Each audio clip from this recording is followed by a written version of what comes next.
So much is unfolding around us. Turmoil, agitation, and uncertainty seem to fill the air. I don't know if you heard the news lately. People around the world are longing for peace and tranquility more than ever.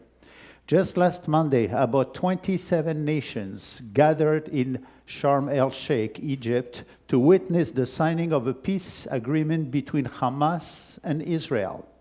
Remarkably, neither side was present, yet the nations congratulated each other enthusiastically as if peace had truly been achieved. But what we saw once again this past Monday is precisely what the prophets proclaimed thousands of years ago. Israel and Jerusalem in particular will stand as a symbolic center of the world, just like Ezekiel foretold. And perhaps the most remarkable confirmation of this came from the very words of the summit chairman, that is, the President Trump, referred to this area in the Middle East and declared, he said, this will be the geographical center of the world. Sounds very much like what Ezekiel said. At that moment, ancient prophecy and present reality converge, reminding us that history is not drifting aimlessly, but moving with divine precision toward Jerusalem, the heartbeat of God's redemptive plan. Furthermore, how interesting to see that 3 nations were sitting at the head table to preside over this peace deal. In these 3, we can recognize members of 3 of the forthcoming kings or rulers of the world in the end times, as Daniel and Ezekiel and John prophesied. Egypt, which is recognized as the king of the south, was on the left. Turkey, which is part of the coalition of the king of the north, was on the right. And the U.S., a leading country of the Western countries, was in the center. This also was striking. The language surrounding this event was nothing short of biblical in scope. And I mean it quite literally. President Trump remarked, and I quote, this is what he said, "This took 3,000 years to get to this point. Can you believe it? And it's going to hold up to as well." So 3,000 years, that takes us all the way back to King David himself. So yes, you could say the president is feeling royally optimistic here. And there was a palpable sense in the room that history has reached a remarkable high point. And while this was indeed a significant step, it was not yet the ultimate peace treaty foretold in the scriptures, of course, but rather a beginning of a path leading towards it. Now, from Israel, Netanyahu gave his own speech, and while I highly respect this man for the work he has been doing for many years, his speech was missing a crucial and indispensable element. He rightly praised the IDF for Israel's, that is the IDF, is the Israel Defense Force, declaring, because of these heroes, our nations will thrive. And because of these heroes, our nations will have peace. It is true that this is a powerful army. He also gave much credit to Trump, saying that he opened the door to a, quote, historic expansion of peace in our region and beyond our region. We agree. Yet, to God, he gave no credit at all.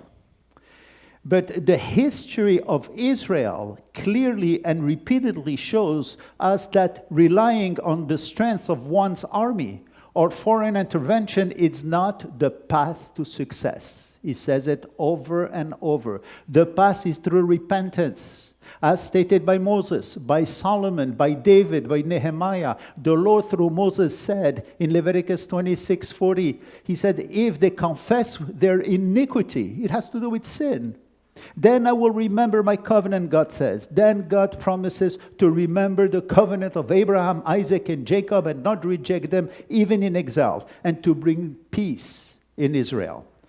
Unfortunately, Israel is about to believe in another, a different one. The one who Yeshua spoke, if you remember in John 5:43, I have come in my Father's name, he said, and you do not receive me. If another comes in his own name, you will receive him. This actually, another, is the Antichrist who actually doesn't seem to be too far out these days.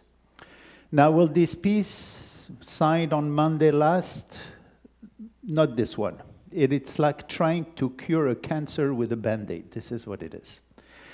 This looks like one phenomenon which occurred in history that is well summarized by what Paul said, the verse that we've repeated many times, 1 Thessalonians chapter 5, verse 3.